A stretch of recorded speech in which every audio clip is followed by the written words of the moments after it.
Social Studies, Pace RR12, pages 17 through 19. The title of this story is The Wise King. Boys and girls, have you ever heard of Mr. Solomon in the Bible? Mr. Solomon was a very, very special man. He had a special job to do. Mr. Solomon was not a policeman. He was not a farmer. He was a king. King Solomon lived in a big, big house called a palace. King Solomon took care of many, many people. King Solomon helped people with their problems. One day, King Solomon sat by the window. The king was thinking, I want to be a good king, thought King Solomon. I want to help others. God has made me king over many, many people, but I don't always know what to do. That night, King Solomon climbed into his soft, warm bed. His feet were tired. His legs were tired. King Solomon was tired all over. Soon the king fell sound asleep. He fell asleep in his warm, soft bed. The moon shone into the king's room, and he began to snore softly. Suddenly, King Solomon heard a voice. The king heard a voice right in his sleep. King Solomon, said the voice, listen to me. He listened to the voice. It was the voice of God. God had something very important to say. You may ask me for anything, King Solomon, said God. You may ask me for anything, and I will give it to you. King Solomon thought of many things. I'm sure you and I would have thought of many things too.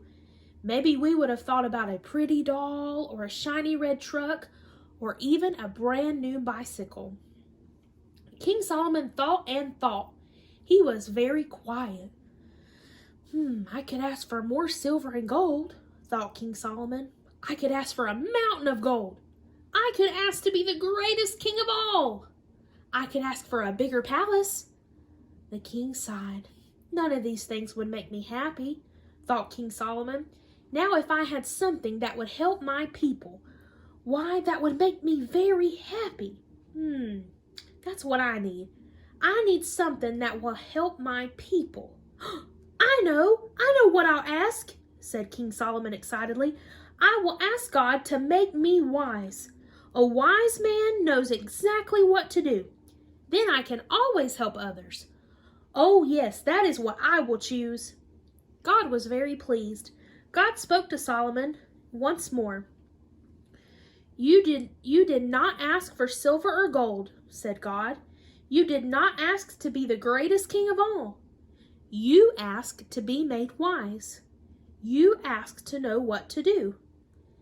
Then God said something special. I will give you what you ask, said God. I will make you wise, but I will do something else too. I will also give you the things for which you did not ask. I will give you more silver and gold, and I will make you the greatest king of all. The next morning, King Solomon's palace was full of people. There were doctors and teachers and farmers crowded together. Tired elderly men, young women with children, and strong, kind fathers waited patiently. Everyone had questions and problems. Everyone had a question to ask the king. These people wanted to know just what to do about their problem. The king listened carefully. King Solomon listened carefully to the words that each person said. I cannot grow food, said a farmer. What shall I do? I have no medicine, said a doctor. What shall I do? My children are cold and hungry, said a mother. What shall I do?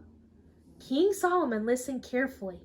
He listened carefully to the words that each person said. Then King Solomon answered, and he told each person the right thing to do. The people were very happy. God had made King Solomon wise. We love our king, cried the people. King Solomon is very wise, and he cares for us too. King Solomon knows just what to do. What was Mr. Solomon's job?